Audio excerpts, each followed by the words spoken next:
Hello विद्यार्थी मित्रांनो, मी ऋषिकेश शेंडे तुमचं स्वागत करतो माझ्या यूट्यूब चॅनलमध्ये. आपल्याला आज नेक्स्ट टॉपिक बघायचा आहे आणि जो या चॅप्टरचा लास्ट टॉपिक आहे ज्याचं नाव आहे मॅग्नेटिक प्रॉपर्टीज ऑफ सॉलिड. तर सॉलिडच्या आपल्याला मॅग्नेटिक प्रॉपर्टीज बघायच्या आहेत. तर सर्वात आधी बघा, प्रत्येक सबस्टन्समध्ये मॅग्नेटिक प्रॉपर्टी असतातच आणि ह्या कशामुळे आहेत तर ह्या आहेत इलेक्ट्रॉन्समुळे. म्हणजे या मॅग्नेटिक प्रॉपर्टीजचा जो ओरिजिन आहे तो काय आहे, इलेक्ट्रॉन आहे. म्हणजे बघा, every substance possesses magnetic properties आहे ना. प्रत्येक सबस्टन्सकडे काय आहेत, मॅग्नेटिक प्रॉपर्टीज. आणि ओरिजिन काय आहे याचा मॅग्नेटिक प्रॉपर्टीजचा, तर ओरिजिन काय आहे, तर ओरिजिन आहे याचा इलेक्ट्रॉन्स. म्हणजे इलेक्ट्रॉन्समुळे काय असतात, ह्या मॅग्नेटिक प्रॉपर्टीज असतात. आणि आपल्याला माहिती आहे प्रत्येक सबस्टन्स हा ॲटमपासून बनलेला आहे आणि ॲटममध्ये काय असतात, प्रोटॉन, न्यूट्रॉन आणि इलेक्ट्रॉन असतात, बरोबर. आणि हे जे इलेक्ट्रॉन असतात हे इलेक्ट्रॉन दोन टाईपचे मोशन करत असतात आहे ना. इलेक्ट्रॉन दोन टाईपचे मोशन करत असतात, ज्याच्यामध्ये एक आहे ऑर्बिटल मोशन अराउंड, कशाच्या अराउंड न्यूक्लियस आहे ना, around nucleus, orbital motion around nucleus. आणि दुसरं जे आहे ते spin motion around it's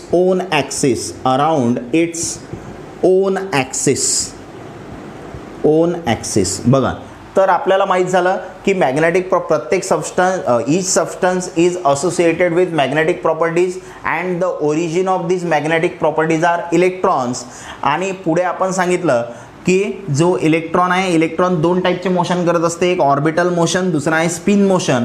orbital motion हे अराउंड न्यूक्लियस असते आणि जे स्पिन मोशन आहे ते अराउंड इट्स ओन ॲक्सिस. म्हणजे काय बघा, तर हा आहे तुमचा पॉझिटिव्हली चार्ज न्यूक्लियस आणि याच्या भोवती काय करत आहे, हा इलेक्ट्रॉन काय करत आहे, मोशन करत आहे, बरोबर.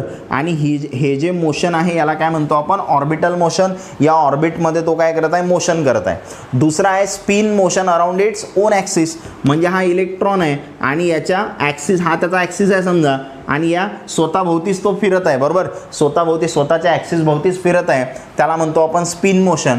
तर इलेक्ट्रॉन असे दोन टाईपचे मोशन करत असतो. आणि आपल्याला माहिती आहे इलेक्ट्रॉन हा चार्ज पार्टिकल आहे. इलेक्ट्रॉन काय आहे, चार्ज पार्टिकल. आणि चार्ज पार्टिकल कशामध्ये आहे, तर हा मोशनमध्ये आहे. चार्ज पार्टिकल कशामध्ये आहे, मोशनमुळे. म्हणून तो काय तयार करतो, तर हा तयार करतो स्मॉल लूप ऑफ करंट. आणि मोशनमध्ये जर एखादा स्मॉल पार्टिकल असेल तर स्मॉल लूप ऑफ करंट तयार करतो. आणि या करंटच्या लूपमुळेच काय होते, तिथं ज्या मॅग्नेटिक मोमेंट आहे ते प्रोड्यूस होते. काय प्रोड्यूस होते, मॅग्नेटिक मोमेंट प्रोड्यूस. आणि अशा पद्धतीनं जे सॉलिड्स आहेत ते सॉलिड्स काय दाखवतात, मॅग्नेटिक प्रॉपर्टीज दाखवतात. मग आता ह्या ज्या सॉलिडच्या मॅग्नेटिक प्रॉपर्टीज आहेत ह्या तीन टाईपच्या असतात, त्या आपण बघू. त्याआधी याचा स्क्रीनशॉट काढून घ्या. बघा आता, तर सॉलिड तीन टाईपच्या मॅग्नेटिक प्रॉपर्टी दाखवते आपल्याला. तर मी तिघांना पण एक सोबत एक्सप्लेन करतो म्हणजे तुम्हाला समजायला सोपं जाईल. आणि एकदम छोटासा टॉपिक आहे, जास्त काही हार्ड नाही आहे, एकदम इझी आहे आणि तुम्ही इझिली लक्षामध्ये ठेवू शकता. ज्याच्यामध्ये बघा, सर्वात पहिले जे आपल्याला बघायचं आहे त्याचं नाव आहे डायमॅग्नेटिझम. दुसरं जे आपल्याला बघायचं आहे ते आहे पॅरामॅग्नेटिझम. आणि तिसरं जे बघायचं आहे आपल्याला ते आहे फेरोमॅग्नेटिझम. तर ह्या तीन टाईपच्या मॅग्नेटिक प्रॉपर्टीज आपल्याला बघायच्या आहेत. एक आहे डायमॅग्नेटिझम, एक आहे पॅरामॅग्नेटिझम, एक आहे फेरोमॅग्नेटिझम. ह्या तीन टाईपच्या मॅग्नेटिक प्रॉपर्टीज आहेत. मग आता एखादा सबस्टन्स डायमॅग्नेटिझम नावाची प्रॉपर्टी कधी दाखवतो, बरोबर. मग आता तुम्हाला हे माहिती पाहिजे की एखादा सबस्टन्स डायमॅग्नेटिझम कधी दाखवतो, जेव्हा त्याच्याकडे नो अनपेअर्ड इलेक्ट्रॉन, त्याच्याकडे अनपेअर्ड इलेक्ट्रॉन नसते. म्हणजेच काय, तर याचाच अर्थ ऑल इलेक्ट्रॉन्स आर पेअर्ड. सर्व इलेक्ट्रॉन काय असतात, पेअर्ड असतात. तेव्हा तो काय दाखवते, डायमॅग्नेटिझम दाखवते, बरोबर. आणि पॅरामॅग्नेटिझम काय असते, तर याच्यामध्ये काय असते, वन ऑर मोअर काय असतात, one or mower unpaired electron. याच्यामध्ये काय असतात, एक किंवा त्यापेक्षा जास्त काय असतात, अनपेअर्ड इलेक्ट्रॉन असतात. त्याच्यानंतर जो फेरोमॅग्नेटिझम आहे हा कधी दाखवते, जेव्हा याच्याजवळ large number of unpaired electron, large number of unpaired electron, तेव्हा काय असते, फेरोमॅग्नेटिझम असते. हे तुम्हाला ध्यानामध्ये ठेवायचं आहे. मग हा जो आहे हा काय होते, weekly repel in magnetic field. याला जर तुम्ही मॅग्नेटिक फील्डमध्ये नेलं तर हा काय होते, तिथं वीकली रिपेल होते आहे ना, हा मॅग्नेटिक फील्डमध्ये काय होते, रिपेल होते. त्यानंतर हा जो पॅरामॅग्नेटिक सबस्टन्स आहे हा काय होते, weekly attracted in magnetic field, weekly attracted in magnetic field. हा मॅग्नेटिक फील्डमध्ये काय होते, अट्रॅक्ट होते. वीकली म्हणजे कमकुवत म्हणतो आपण त्याला, एवढा स्ट्रॉंगली होत नाही. तर हा वीकली रिपेल होते, हा वीकली अट्रॅक्ट होते. आणि याला जर मॅग्नेटिक फील्डमध्ये नेलं तर हा काय होते, strongly attracted in magnetic field. आणि हा मॅग्नेटिक फील्डमध्ये काय होते, स्ट्रॉंगली अट्रॅक्ट होते. तो कोण आहे, फेरोमॅग्नेटिक सबस्टन्स आहे ना. तर आपल्याला आता माहीत झालं की डायमॅग्नेटिझम ही प्रॉपर्टी कधी दाखवल्या जाते, जेव्हा नो अनपेअर्ड इलेक्ट्रॉन असतात एखाद्या सबस्टन्सकडे आणि तो मॅग्नेटिक फील्डमध्ये काय होत असेल, वीकली रिपेल होत असेल. बरोबर, म्हणजे the substance which show diamagnetism when it contain no unpaired electron and it weakly repels in magnetic field असं म्हणणार आपण. बरोबर, मग पॅरामॅग्नेटिक सबस्टन्स जेव्हा त्याच्यावर one or more unpaired electron असतात आणि तो वीकली अट्रॅक्ट होते कशामध्ये, मॅग्नेटिक फील्डमध्ये.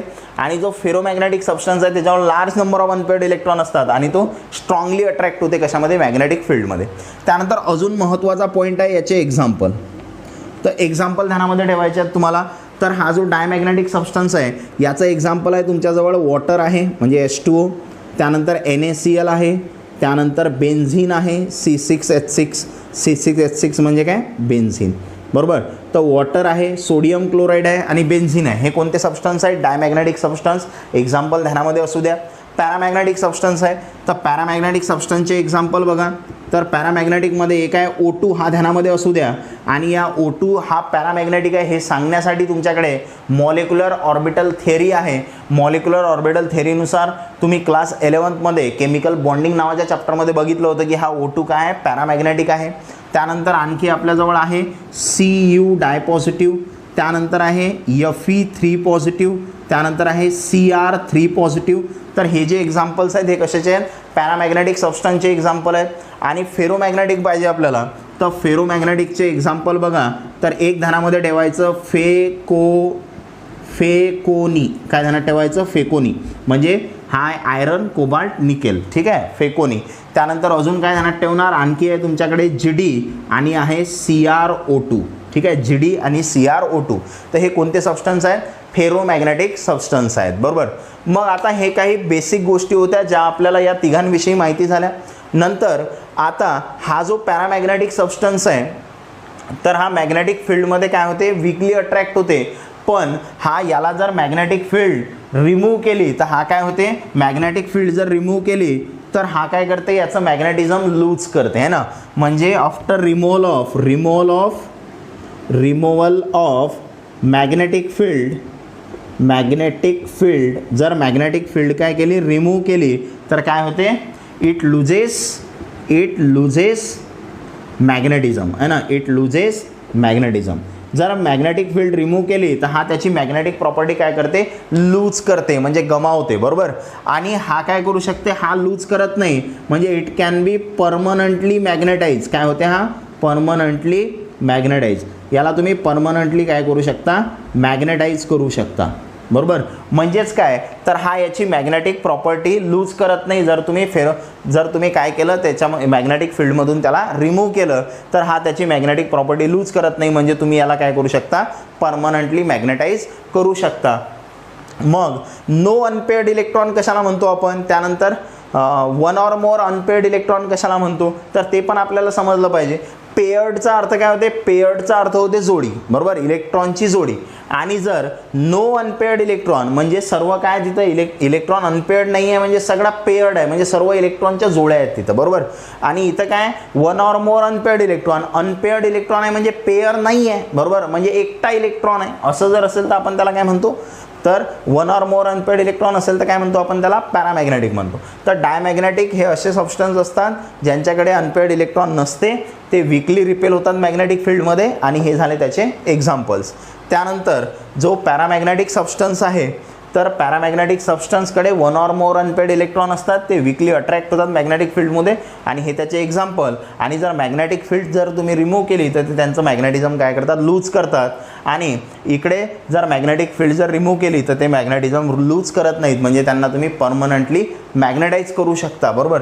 तर ह्या गोष्टी आपल्याला इथं थोड्याफार प्रमाणात माहिती झाल्या. मग आता हे जे एक्झाम्पल आपण इथं सांगितले, बरोबर, तर हे आपल्याला समज ध्यानामध्ये ठेवायचे आहेत. O2 Cu di positive, Fe3 positive, Cr3 positive, तर हे पॅरामॅग्नेटिक आहेत.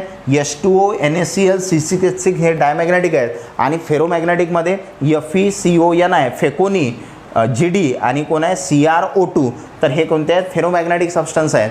तर आपण अशा पद्धतीनं जे मॅग्नेटिक प्रॉपर्टीज होत्या सॉलिडच्या त्या कंप्लीट केल्या आणि इथं आपलं चॅप्टर पण काय झालं, कंप्लीट झालं. तर आपण सॉलिड स्टेट नावाचं युनिट पूर्णपणे एक टॉपिक घेऊन आपण संपवलं. आता पुढे आपण जे युनिट चालू करणार आहोत आपण ऑर्गॅनिक केमिस्ट्रीचा पार्ट सुरू करणार आहोत. आणि ऑर्गॅनिक केमिस्ट्रीमध्ये जे काही ऑर्गॅनिक केमिस्ट्रीचा बेसिक आहे ते आपण आधी घेऊ. जसं फॉर एक्झाम्पल ऑर्गॅनिक केमिस्ट्रीमध्ये आपल्याला नॉमेनक्लेचर बघायचं आहे, ऑर्गॅनिक कंपाऊंड्स कशाला म्हणतात, कॉमन नेमिंग आणि IUPAC नेमिंग बघायचं आहे. त्यानंतर आयसोमेरिझम नावाचा टॉपिक आहे तो पण बघायचा आहे. त्यानंतर जो GOCचा पार्ट आहे म्हणजे इंडक्टिव्ह इफेक्ट, रिझोनन्स कशाला म्हणतो, तो पार्ट बघायचा आहे. आणि ते बेसिक 11चं बेसिक आहे. आणि ते झाल्यानंतर आपण काय करणार आहोत, 12चा सिलेबस स्टार्ट करणार आहोत. 12चं सिलेबसचं ऑर्गॅनिकचं युनिट जसं हॅलोजन डेरिव्हेटिव्ह ऑफ अल्केन. पण ते हॅलोजन डेरिव्हेटिव्ह ऑफ अल्केन तुम्हाला येण्यासाठी महत्त्वाचं काय आहे तर ज्या बेसिक गोष्टी आहेत ऑर्गॅनिक केमिस्ट्रीच्या त्या तुम्हाला व्यवस्थित प्रिपेअर करायचं आहे. जोपर्यंत तुम्हाला कंपाऊंड ओळखता येणार नाही, त्याच्यामध्ये असणारा फंक्शनल ग्रुप ओळखता येणार नाही, त्यानंतर तुम्हाला त्या कंपाऊंडला नाव देता येणार नाही किंवा नावावरून त्याचा फॉर्म्युला तयार करता येणार नाही, तोपर्यंत तुम्हाला ऑर्गॅनिक केमिस्ट्री जमणार नाही. बरोबर. म्हणजे हॅलोजन डेरिव्हेटिव्हसाठी ज्या काही बेसिक रिक्वायरमेंट आहेत त्या आपण आधी काय करू, कंप्लीट करू. पण जर तुम्ही चॅनलला सबस्क्राईब केलं नसेल तर सबस्क्राईब करा, व्हिडिओला लाईक करा आणि व्हिडिओ कसा वाटला त्याची कमेंट करा. आणि याच्या नोट्ससाठी तुम्हाला टेलिग्राम चॅनल जॉईन करायचं आहे. त्याआधी तुम्हाला टेलिग्राम ॲप डाउनलोड करायचं आहे. नंतर याच्या डिस्क्रिप्शन बॉक्समध्ये, या व्हिडिओच्या डिस्क्रिप्शन बॉक्समध्ये लिंक आहे, त्या लिंकवरती क्लिक करून तुम्हाला टेलिग्राम चॅनल जॉईन करायचं आहे. तिथं तुम्हाला फ्री नोट्स आणि फ्री ऑनलाईन MCQ टेस्ट देता येतील, ज्याच्यामुळे तुमची प्रॅक्टिस आणखी चांगल्या प्रकारे होऊ शकते.